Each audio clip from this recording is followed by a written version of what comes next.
Hey, Husker fans, welcome back to the Husker Big Red YouTube channel. I'm Chris Peterson, and joining me is my co-host, Danny Gillette of HuskerBigRed.com. And we're back to talk some Nebraska football. And there's been a lot of recruiting news, a lot of legacy commitments. Mm. Danny, how are you doing on this Monday morning? I'm doing great. My fingers hurt a little bit because all the typing I've had to do over the weekend with news. But you know what? I'd rather be fingers hurting from news than tumbleweeds from no news. So, it comes with the territory, and it's nice to actually get some positive momentum into this program for once, which is what Matt Rule has been doing ever since he got here. So I can't complain today. Yeah, it was, Friday. We recorded on Friday morning. Then we had Tyson Terry commit Friday evening. Yeah. There wasn't, a lot of official visitors this weekend, but Coach Rule and the Huskers, hosted some camps, had some key guys on campus, which was Mm. interesting, some new offers. So kind of a lot to talk about. But to start, I wanted to touch on Camden Koch, the, Nebraska legacy commitment. And it's a big get. Sam Koch was one of the best punters in the NFL, and I know a lot of Nebraska fans will remember when he was at Nebraska. He was an All-American, a Gray guy, finalist or semifinalist or whatever. Was one of the best punters we've ever had. I think his average, at the time, his senior year was one of the maybe set the NCAA record. It's probably I'm not sure if, but something along those lines. It was kind of a record-breaking season for him. So I'm really excited about getting his son Camden, punter. He's going to be on scholarship from the reports that I've seen, which makes sense. Brian Buschini's out of eligibility after this year, and we saw in 2021, if you don't have a good punter, you can, a la Michigan State, you can lose a football game or two. So I feel Hmm. good about getting a scholarship punter that I think is going to do a pretty good job here for the next 4 years after Buschini leaves beyond the season.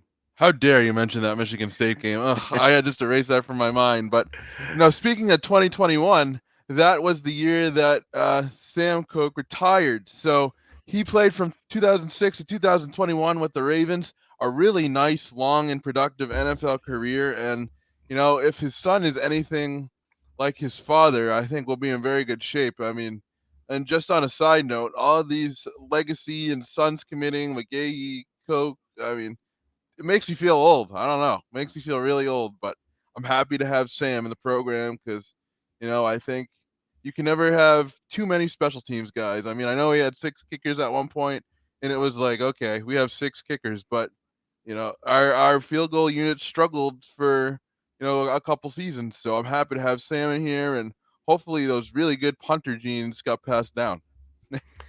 Camden, he said Sam a Oh couple yeah, times, yeah, but yeah, Camden, Camden, yeah. but anyways, I'm sure that Sam will, in a way, be a part of Nebraska football because I'm sure he'll be kind of coaching up his son on how to, perfect his punting technique and whatnot. But yeah, I mean, a guy that actually got drafted as a punter by the Ravens in the 6th round, and that turned out to be a pretty good pick. And a good punter can be a really good weapon, and we've seen in Nebraska, having strong kicking. Alex Henry was a real weapon when he was here at Nebraska, and I believe he handled punting and kicking duties for a time. I could be wrong. That was about, like you said, that was about 18, 16, 8, 15 years ago. So, but I do think that it's a good move. It's not that you want to have a ton of special teams guys on scholarship, but you need a good kicker, you need a good Yeah. punter, you need a long snap. I mean, those are just positions that you need, and I feel like the Huskers got a good one here. And if you're going to get a kid a scholarship, this is somebody that it makes sense, in my opinion, to give one to. And quite honestly, we've also seen the reverse effect of what happens when you do not have good special teams. So Yeah. I I would rather have, a lot of, special teams guys to add at least depth and competition to the special teams room than to, not have enough and have to really kind of, just try to tread water. So I'm really happy about this. And special teams are often overlooked, but they are oftentimes the most crucial part of a game.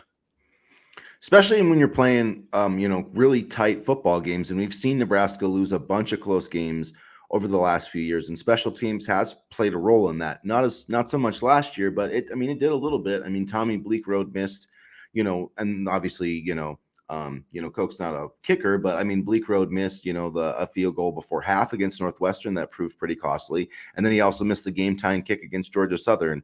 But I believe that was him. Maybe it was the other guy, but at any rate, Nebraska has missed a lot of important kicks and had some punts that weren't necessarily that great either. And a punter can be, the best friend of your defense. I mean, if you can, if you're punting from your own 20-yard line and you can pin them back down to their 20 and flip the field, so to speak, that can make a big difference. And Sam Koch definitely was able to do that, with the Huskers and with the Ravens, and hopefully his son will be able to do the same thing for Nebraska. And it'll also be interesting to see, what type of punter he is. Does he rely on the roll, or can he get, a ton of hang time in the air? Because that makes a difference too.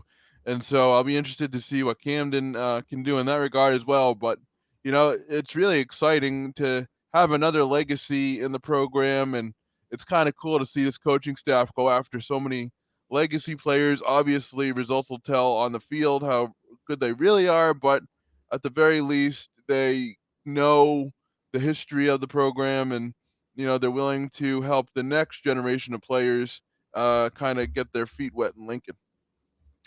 And yeah, speaking of some other, legacy, the Huskers actually got two legacy commitments. Because even though Marquez Buford's still on the team, I mean he is a current Husker, and his younger brother also committed. That was last Thursday. That was Mario Buford, and then Friday we got the big news on Tyson Terry. It seemed like a commitment was coming. There was a lot of crystal ball movement from Thursday kind of in the afternoon, and Friday morning Steve Wiltfong jumped on board. So he could get his prediction in, and then it popped that Friday. I mean, it felt like it was coming. Terrence Knight and those guys tweeted, they had their tweet emojis that they put out when it's a commitment time, and that was a big one. I mean, his dad played at Nebraska, and I just love this kid. 6'2", 275. He's ranked 403rd overall. I think he's like third or fourth in the state of Nebraska, but one of the top prospects in 2025. He's a dominant wrestler too, which I really love. I mean, he's 96-0 as a heavyweight wrestler. He has a chance to become the first 4-time champion in the heavyweight class in Nebraska, because it's hard to do. It's hard to be a freshman heavyweight, and that's one thing I think it really, wrestlers do tend to make good defensive linemen. They're really strong upper body, because I mean, if you aren't strong and if you aren't willing to win that hand fighting as a heavyweight wrestler, like, you're just going to get dominated. And so I feel really good about Tyson Terry. And even though he's a 3-star right now, I definitely think he's going to be a 4-star recruit by the time he signs. And it gives Nebraska a chance to actually develop a defensive lineman and not just rely on the transfer portal. I think that's important too. And you can see a little bit of his wrestling background in his game. He's very agile, very quick. He doesn't give up on a play. He constantly pursues plays in the backfield. And, those type of, rushers and, players that never give up on a play. And, those are the type of defensive linemen you need in a 3-3-5.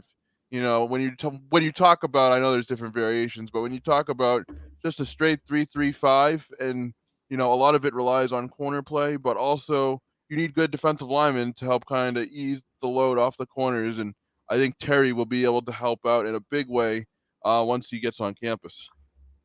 Yeah, and it's going to be interesting to see what he can kind of develop into, because I think there's a chance he could be a 3-5 technique type player that can play both of those roles, or he could be a nose tackle eventually. Just to he is a little bit. That's one thing about wrestling, is he's got to keep his weight a bit under control, with the heavyweight division and whatnot. So I mean, I definitely expect him to be a 300-pound guy when he actually gets to Nebraska.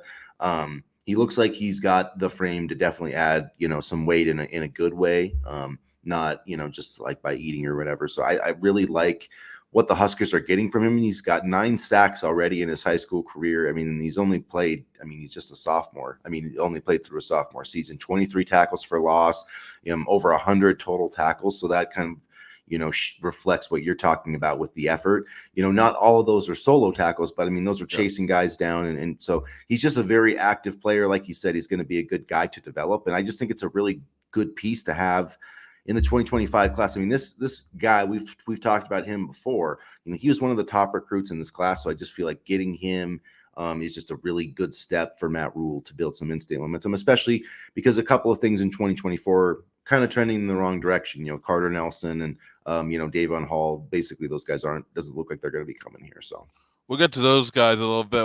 We'll continue on with the good news first, but no, it's good to see this coaching staff continue to try to close the deal with recruits from the previous staff too.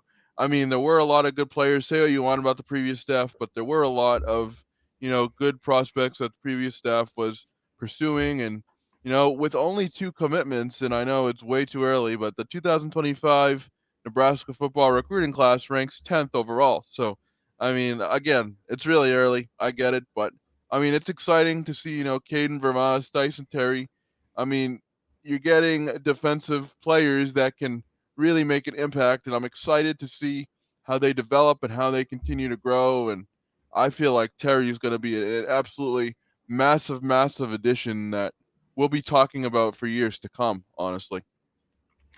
Definitely. I feel like he's going to be a really good player, and he's already on the border of being a 4-star recruit. So, yeah, it's a really nice get. And like I said on Friday's show, Terrence Knighton's done a really good job. Tony White was important in this recruitment too, so we should give him some credit for really, pushing. He's not maybe as active about it on social media, but he's doing a nice job kind of And on the, Mario Buford's commitment too. So he's had a yeah. couple of busy days, good days for Tony White.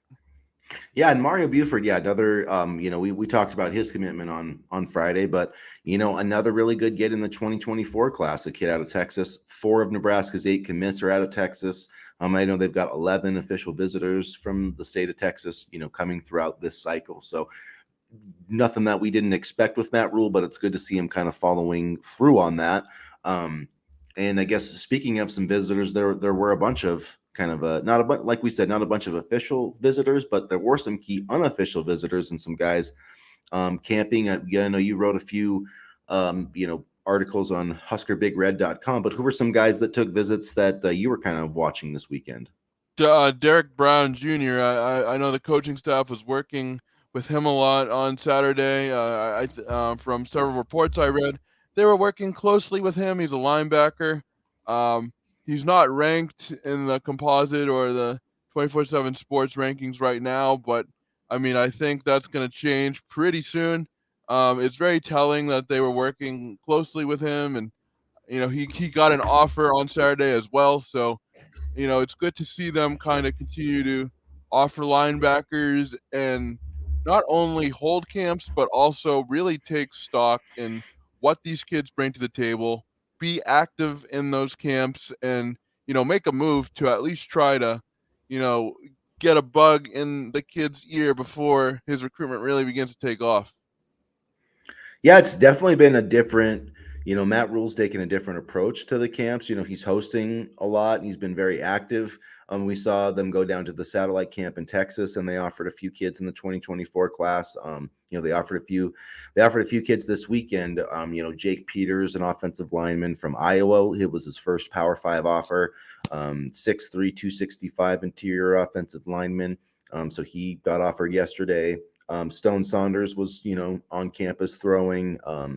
The 2026 QB from Bellevue, and Daniel Kalen's backup. I'm blanking on his name right now, but he was there. Isaiah McMorris was there, which I thought was kind of a big deal. You mentioned it last week, but he wanted to get coached up and work with Garrett McGuire, and I thought that process seemed to go really well from the reports that I read. And I just think you don't usually see, a guy like Isaiah McMorris in that class go to a camp like this, so I thought that was a good sign for Nebraska, just that he wanted to kind of get some time in with Garrett McGuire. And it seems like, I'm not sure if you've read this, but basically it seems at this point that the Huskers aren't really going to be recruiting Davon Hall anymore. I did hear that. Yeah, I did hear that, So which I always thought it was a case of Hall or McMorris, one or the other. And yeah. it shows to me that they want McMorris and are still aggressively trying to pursue him. And credit to Garrett McGuire, I think, for his efforts recruiting. But as much as I liked Hall, I would like McMorris as well. So, uh, you know, we can only land so many, and when we're going up against Oklahoma and those type of programs with consistent winning, we're gonna lose out some recruiting battles. I mean, you just kind of mentioned Carter Nelson. I mean, he got crystal balled to Georgia on Friday, and I was just looking at their tight end room, and their tight end room is absolutely ridiculous. Jaden Riddell, combination of Jaden Riddell and Carter Nelson, that would be insane. So I mean, you're going to lose some of these recruiting battles, but you also have a chance to really win some as well with this coaching staff. And I think Nebraska has a legitimate shot at McMorris. Yeah, definitely. And it's, with Davon Hall, it just seems like, the coaching staff and him, basically it was like Matt Rule was like, we're not going to, Nebraska's not going to be your backup plan. You wanted to go take a visit to Tennessee, and it just doesn't really seem like Davon Hall ever wanted to go to Nebraska. So I really do believe in that fact of like, let's get guys here that Yeah. want to be here. Yeah. Because it's if guys don't want to be here, I mean, I'm not saying that every guy that wants to be there can be bad for your locker room, but that does happen. You know what I mean? Like, you want everybody on the same page, you want everybody committed. We were talking about that culture stuff on Friday. So if a guy from Nebraska doesn't want to be here, like, that's fine. And so I totally, well, I like Davon Hall's ability. If he doesn't want to be at Nebraska, Yeah. like, we don't want him here either. So good luck to you, and I hope he has a good career. I hope he gets the offer from Tennessee or wherever, because he's been trying to move up kind of in that power, in that upper echelon. He just hasn't got offered yet. So, I mean, it's kind of a weird place to be in your recruitment. I mean, I believe Yeah. Nebraska was his only official visit. So it's like, I mean, I'm sure some will come up, especially, you know, but if you're getting into the fall, it's like you got to be a pretty good player to get some, because then teams are just kind of looking at the transfer portal. So it's an interesting decision by him. But yeah, it was always seemed like always Hall or McMorris, and I really like Isaiah McMorris. He I do too. obviously likes this program, and plus, like with Malachi Coleman, I don't see as big of a need for Davon Hall with him in the on the team, I guess. Well, I mean, you talk about our receiver room. We've talked about it a lot, but we've Yeah, got it's loaded. we've got a lot of bodies in there. So And a I lot of, well, and I mean, but not just like Malachi Coleman, and I mean Jaden Doss, I would probably also say is like a little yeah, more polished, but then you've got Jaden Lloyd and Bryce Turner, and like one of those two guys, like I'm betting on with McGuire and the staff, like one of those two guys is going to turn out to be a player. Both of them could be, really, but they're very similar in the sense that they've got track speed, they're big, they've got pretty good high school numbers in terms of catches and production. So there's a lot to be excited about in that receiver, and I think we have some more receivers too from the last class that I'm not even thinking about. let's see. I know you mentioned Jaden Doss, and then I'm gonna look really quickly because there are just so many names that you kind of get lost. And then you have the returning guys like Xavier Betts. I mean, not Yeah, and even he's got a couple years at least, I so believe. so you have a bunch of guys there that can contribute right away, and then you have a staff that you look at the wide receiver position and they were focused on depth. And so, as much as Hall would have been a good commitment, I think that we have enough guys to where we're not scrambling for a wide receiver. It's not like, and I hate to call out guys like this, but it's not like Ken Y Noah is going to be our big transfer and he's going to be the guy we rely on, and then he falls short. This is we have a lot of good players. You talk about um, the tight end, and I'm blanking on his name, the legacy commit that we got at the beginning of May, Oh, I believe it was. Keelan He Smith. can go either tight end or wide receiver. So Yeah, and he's a beast, man. He is an absolute beast. Like, he's physically, he has a great body, and I think he's going to Jeremiah be. Charles. Yeah, that was the other one I was forgetting, was Jeremiah Charles. Yeah, he's a guy from Bob Wager's school, and I'm pretty sure he's a guy that like dominated on the basketball court too, runs Demetrius track. Bell.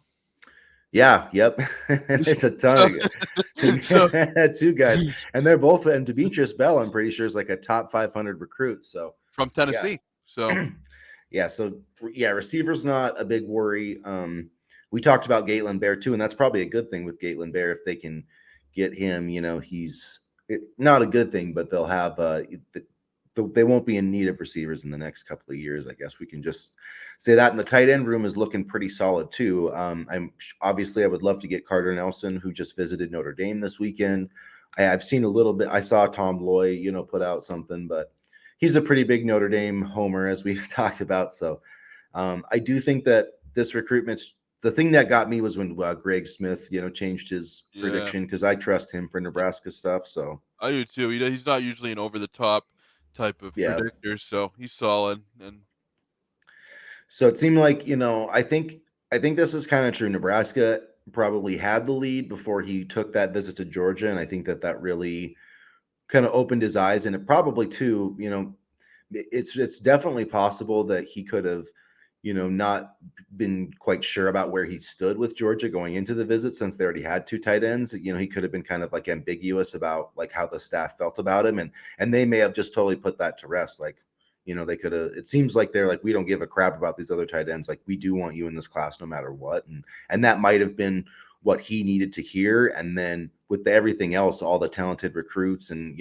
basically everybody that from Georgia that goes to the NFL. It seems like all of that combination put Georgia in the lead for now. I'm not saying it's a slam dunk and the door's closed, but it seems like it's getting there. But as long as he takes that visit, Nebraska at least has a puncher's chance on June 23rd. I mean, you're going up against a two-time defending national champion. Yeah. It's not going to be easy, but We got Danny Dimes though, and he is one hell of a recruiter. It seems like, so you he never is. know.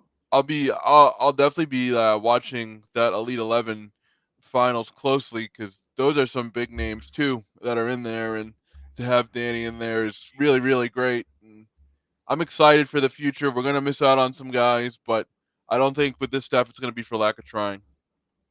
No, and like we said with Carter Nelson, they've done everything that they could do. There wasn't one more thing that they could have done outside of like Matt Rule camping outside of the kid's house or like breaking recruiting. I mean, Yeah, there's not much else that Matt Rule could have done to, change this recruitment. So and they pivoted to, Michael Burt, who I actually really like. yeah, When I watch his film, I think he's definitely underrated. And I know it's easy to say that about every kid, but to me, honestly, it's like with this coaching staff, I just feel much more confident, in their evaluations than what like 24/7 Sports is saying about a kid. That's just how I feel about it. So if Nebraska's yeah. on Michael Burt, like I trust them more than the bullshit rankings.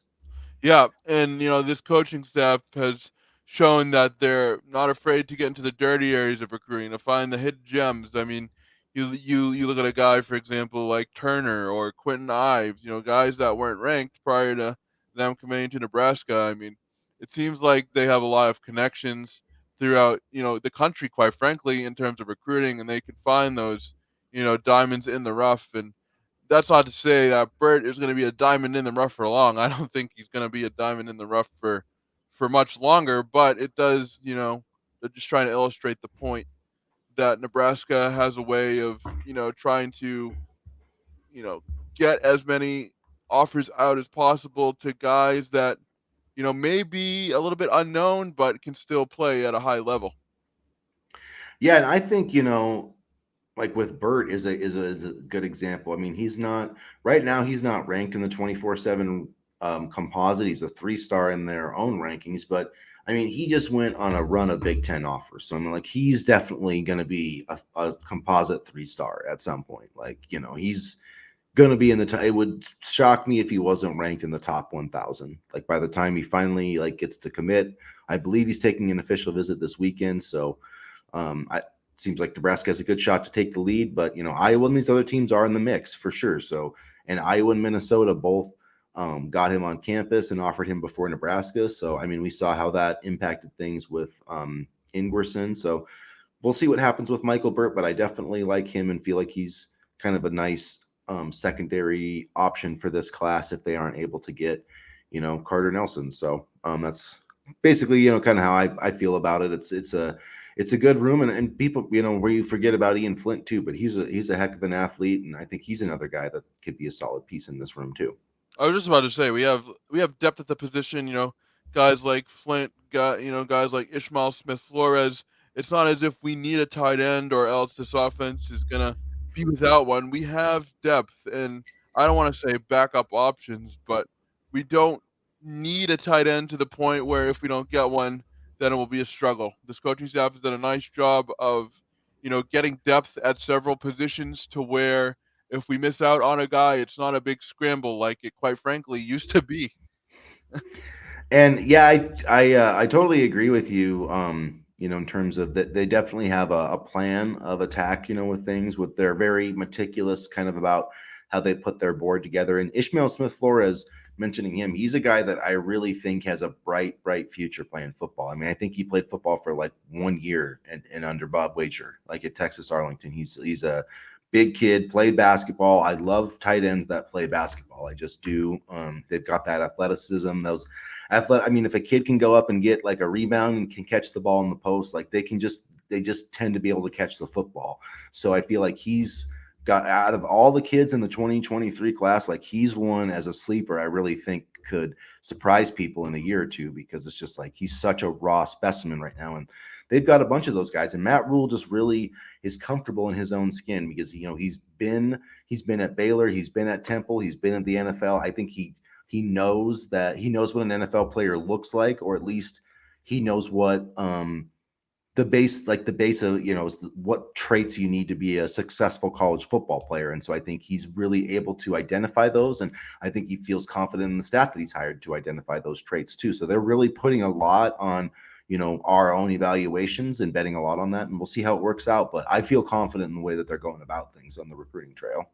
I feel confident in the way Terrence Knight is going about things on the recruiting trail too. I mean, you take a look at, for example, Terry, as a commitment, Knight and probably saw what we saw, an athletic guy who can get after the quarterback quickly.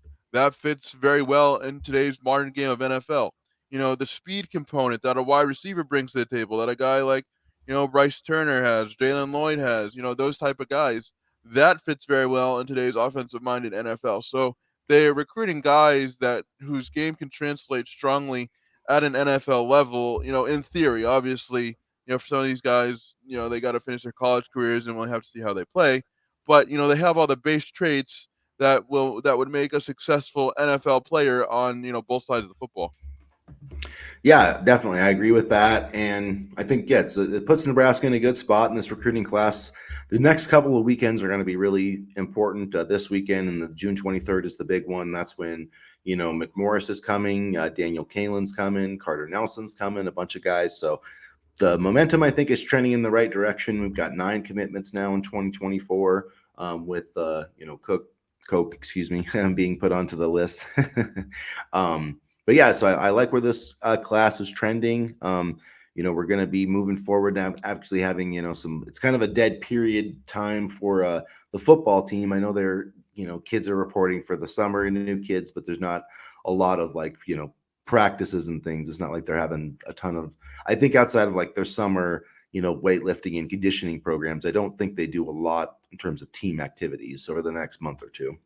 No, I bet you they're just working, at home or whatever on, certain drills and certain aspects of things. But I'll tell you what, it's not a dead boring time for this coaching staff. They've been really getting after it these past couple days, and it's really fun to see them kind of, seal the deal with some of these commitments that can really make a difference in the future. I mean, you look at Terry, you look at Mario Buford, even Daniel Kalen. I mean, I'm very excited about where the future of this program is headed. And, I think the staff recognizes talent and, they recognize in state and Midwest talent. And that's going to be important. I'll be interested to see, if that strategy carries over to a place like California and, if they can make any California inroads. But, at the very least, they've shown that they're going to be a force to be reckoned with in terms of Midwest recruiting. And I think that's a good base to start. Yeah, essentially, if you can lock down and get to a point where Nebraska can get, or be a team in the mix for a lot of the top Midwest recruits, I think that's a good starting point. Having Texas, I do like getting a foot in the door in Pennsylvania. They got some kids from Pennsylvania last cycle. They're Stone Saunders is a Pennsylvania kid, and they've definitely made some positive inroads there. So Florida too. We've seen Florida in this class, and the last class as well, honestly. So there's definitely, I think they've got some good, pipelines to rely on, and I do think that they're going to keep expanding out. They're really trying to hit Missouri, and got Keelan Smith, that St. Louis area. They really in on Andrew Sprague. I would like to see him get a little bit more into Arizona. I think that that's kind of an untapped region. A lot of the Pac-12 teams kind of hit it right now, but there's a lot of guys in Arizona and California that kind of take their recruitment process a little bit slower. So it'll be interesting to see if Nebraska does get out there, but mainly, getting the official visits. We should mention. I think we almost forgot it, but Caleb Benning was another unofficial visitor, and he got a crystal ball on Saturday from Mike Schaefer of Husker 24/7. So that's a positive sign. He's going to, I think, take an official visit either this weekend or next weekend. He's still locking that in, but feels like Nebraska's in a position where they could try to lock down his recruitment. He said that I think that Caleb Benning is saying that he wants to decide in December. I guess we'll see if he sticks to that time frame. But at any rate, it feels like Nebraska's moved to the front of the line with him as well. Hopefully dad gives him a little bit of a push. But no, I really like Benning. He's fast. He's a good tackler. He takes a lot of good angles in pursuit, and I think he would really fit well in this defense. And you know, you could say, oh, it's another Husker legacy. You're only taking him because he's a legacy and blah blah blah and this and that. Well, no, they're good football players. I mean, these kids are. We're not just taking them because they're a legacy and we feel like we have an obligation. They're good football players, and Benning certainly fits into that category. And I'm hoping that Nebraska can seal a deal with them and continue the good momentum that they've been able to have in state, because I think he would really fit well in this defense. He's just a great athlete. He very very fast, and he can cover really well too. So I'll be interested to see how that recruitment plays out. But I feel good about our chances. I really do. And one thing that's interesting with him, I think, too, is he's ranked in the 700s, but 24/7 Sports has him as the fifth ranked player in the state of Nebraska in their own rankings. He also hasn't really been that active on the recruitment on like the football evaluation tour or whatever, because he's been playing AAU basketball, which is kind of interesting. I'm sure that's probably hurt his ranking a little bit, but I like guys that play multiple sports, and I dig that. I think that's a good trait to have, and it's a good trait. I'm not saying that you take a kid because they want to play at Nebraska, but if you get a good football player, and these guys all have, it's not like Caleb Benning, Nebraska's his only Power Five offer, or some of these other guys. So you're getting guys that are wanted by other Power Five schools, that playing for Nebraska is important to them. And I think that does matter. And, having the understanding of the history and the legacy and all that type of stuff doesn't make a huge difference, but it does make some difference in building the type of culture that you want to build in order to have success. And you talk about kids understanding the legacy. One guy I'm watching for in 2025 is Christian Jones. I mean, he's another guy that I think Nebraska should really take a long look at, and they probably have, quite frankly. But hopefully they'll be able to land him and continue the good momentum in 2025. He most recently took an unofficial visit to Kansas State in April, and he took one to Nebraska in April as well. But I'll be interested to see how his recruitment plays out, because he's going to be a really good football player, and hopefully Nebraska can make some inroads in there before some of the bigger schools really start to take a look at him. Yeah, he's another one I've heard a lot of good things about, and I just feel like Nebraska is done a really good job of making the in-state kids feel prioritized and getting them on campus, offering them. I mean, there's been a few, Michael Burt, Ingerson, and Teddy Rizak this cycle that Nebraska didn't offer first, but I mean, even though but you have to think too. I mean, Matt Rule was just hired in November in the 2024 class. Like, yeah, I mean, you're still focused on 2023, but a lot of these offers with these 2024 kids, like you're getting in contact with them fairly early. So Nebraska was behind the eight ball a little bit there, and I think you can see in 2025 where they're just a little more organized in terms of getting to these kids as early as possible, the in-state recruits. And for what Nebraska may have lacked in 2024 in the state of Nebraska, they're doing a good job of at least trying to make up for it in the state of Texas. So I mean, I know people will say they want more in-state recruits and stuff like that, and while I think that's important, I want ballers. I just want players who can play at a high level and continue to play. And if for some cycles that means not as many kids from the state of Nebraska, I'm okay with that too. I mean, I don't think for example, two kids from the state of Nebraska in 2027 means that they're completely ignoring the state, because they've already done a good job of keeping the commitments for 2023, and really trying to make inroads for 2024 and 2025. I mean, I really have no complaints. I mean, I know you mentioned they missed out on some guys, but other than that, I think they're doing a good job of solidifying the Midwest. Yep, they have, and they've done a good job of making themselves a big presence again in the state of Nebraska. I think Matt Rule has really rebuilt that with the coaching staff. So, yeah, football recruiting's in a good place, and I feel like we'll go ahead and wrap this episode up. Make sure you guys are checking out with us, checking out HuskerBigRed.com. I'm sure we'll have tons of recruiting news. Probably a commitment today after we get done recording our show. So, make sure you guys check us out there. Though we'll have a lot of stuff. There's going to be I feel like a bunch of official visitor stuff coming up this week, so we'll be having you covered on all those bases. Make sure you guys hit the like button, get into the comment section, let us know what you think about some of these in-state recruits, some of these legacy commitments, or any other ideas you want us to talk about on the show coming up. We'll plan for another episode on Friday, and as always, guys, go Big Red. Go Big Red.